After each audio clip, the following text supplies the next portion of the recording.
سلام و درود به شما همراهان گرامی. در ویدیوی امروز یکی از محبوب ترین و پرفروش ترین سلاح‌های دنیا رو بررسی می‌کنیم. یوزی سلاحی در کلاس SMG یا مسلسل دستی سبکه. اجازه بدید ابتدا با تاریخچه یوزی شروع کنیم. این مسلسل محصول صنعت اسلحه سازی ابتدایی کشور اسرائیل در دهه 1950 است که به طرز غیرمنتظره‌ای به یکی از موفق‌ترین مسلسل‌های تاریخ بدل شد.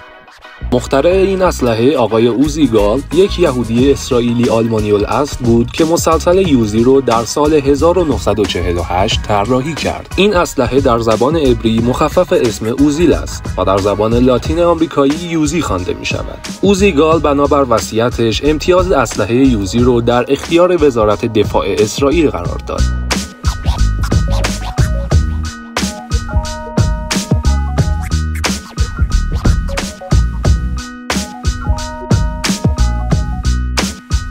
نخستین پیشنمونه از یوزی در سال 1950 ساخته شده و بلافاصله برای آزمایش عملی در اختیار تعدادی از واحدهایی گذاشته شد. نوعی بهینه شده از یوزی کمی قبل از جنگ 1956 تولید شد و قابلیت بالای اون در جنگ در صحرای سیاه مشخص شد. این سلاح نه تنها اعتمادپذیری بسیار بالایی داشت، بلکه در مقایسه با مسلسل‌های دستی دیگر بسیار دقیق بود و خیلی سریع توجه جامعه بین‌المللی رو به خودش جلب کرد. در دهه 1960 یک قنداق جدید فلزی جایگزین قنداق چوبی شد و شرکت فابریک ناسیونال بلژیک امتیاز تولید این مسلسل را دریافت کرد. مدل‌هایی از این سلاح از جمله مدل کوچکتر و سبکتری به نام مینی یوزی و مدل باز هم کوچکتری به نام میکرو یوزی تولید شدند. یوزی مورد توجه نیروهای ویژه و سرویس‌های امنیتی هم قرار دارد و از سلاح‌های آشنا و معروفی است که در بسیاری از فیلم‌های معروف سینمایی هم دیده می‌شود. ایران در سال 1949 اسرائیل را به رسمیت شناخت و در سالهای دهه 60 میلادی شاه برنامه جامعی را برای ایجاد تحول در نیروهای نظامی ایران آغاز کرد و به عنوان بخشی از این برنامه سرلشکر طوفانیان به کمک سرهنگ نیمرودی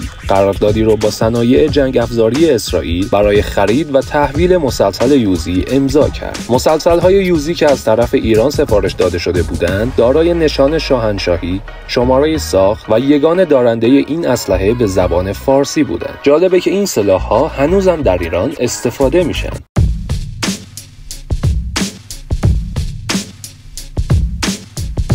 عمل با گلنگرن باز از محاسن این مسلسله. برای همین هم احتیاج به عوامل خنک کننده نداره و با تعبیه گیره اطمینان در گلنگدن از باز شدن بی‌موقع اون در حین شلیک کردن در اثر ضربه ناشی از شلیک کردن جلوگیری میشه. قرار گرفتن خشاب در مرکز و وجود تعادل در اسلحه از دیگر محاسن این سلاحه.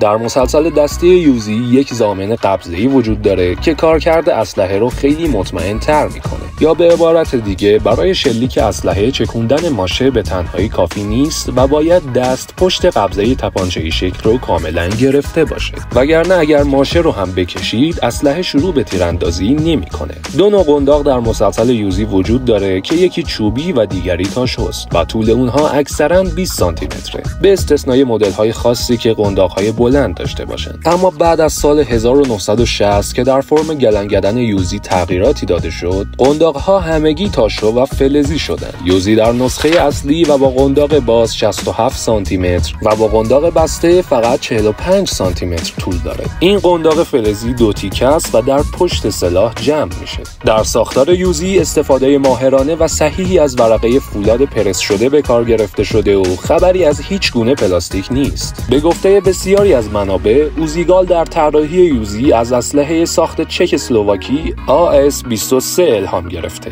اما AS-23 در سال 1948 وارد خدمت نظامی شده و تولید اون از سال 1949 شروع شد. در نتیجه بعید به نظر میرسه که اوزیگال این مسلسل رو قبل از طراحی یوزی دیده باشه که بخواد ازش الهام بگیره. ضمناً از سال 1944 بریتانیایی‌ها شروع به طراحی مسلسل‌هایی با اصول کلی مشابه با یوزی کرده بودند و ممکنه که اوزیگال با کارکرد اونها آشنا بوده باشه. این احتمال هم وجود داره که اون به طور کامل این اسلحه رو خودش ابداع کرده باشه.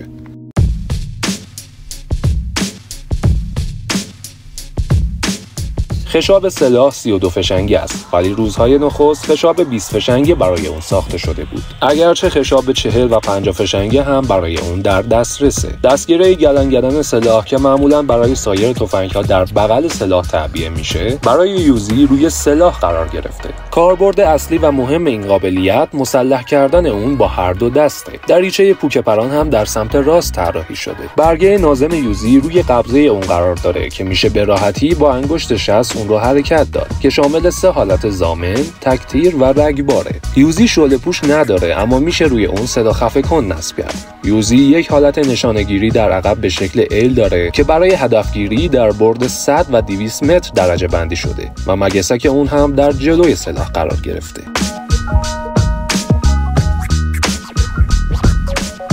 مدل اصلی یوزی با کالیبر 9 میلیمتری ساخته شده و از فشنگ 9 و 19 میلیمتری پارابلوم استفاده میکنه که فراگیرترین کالیبر برای مسلسل‌های کمری در جهانه. یوزی دارای نرخ آتش 600 گلوله بر دقیقه است و برد مفید این اسلحه 200 متر و سرعت خروجی فشنگ از دهانه تفنگ 400 متر بر ثانیه است. وزن این سلاح 3.7 کیلوگرمه و نیروهای مسلح بیش از 90 کشور در دنیا هنوز از یوزی استفاده میکنن. این سلاح تا سال 2003 در ارتش کشور اسرائیل مورد استفاده قرار می گرفته. قدرت آتش متمرکز و پراکنده، کوتاهی لوله و کم بودن وزن، امکان استفاده در وضعیت‌های مختلف تیراندازی رو فراهم می‌کنه. یوزی سلاحی است با سیستم گلنگدن باز که با فشار مستقیم بارود مسلح میشه.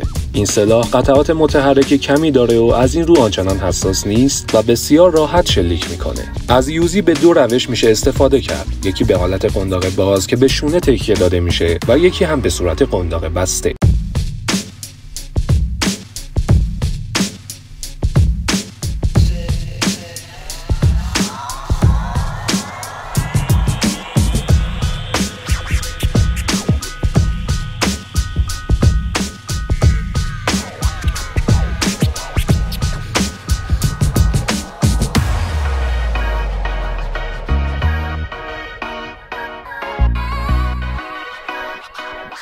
اگر از ویدیو خوشتون اومد لایک و کامنت و سابسکرایب یادتون نره تا یه ویدیوی دیگه. فعلا